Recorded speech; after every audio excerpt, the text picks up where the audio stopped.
anom na lam ve pole e malong na ding ve kela Christo king tu e chun isep so sia hi a thon chang ding a hi Christo king tu te ho bang qua lung sweet la hi em na thua mua so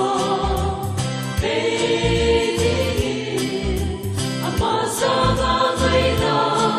so ki him na le em anom na lam pe pole nam na lo na ding ve ke la Christ in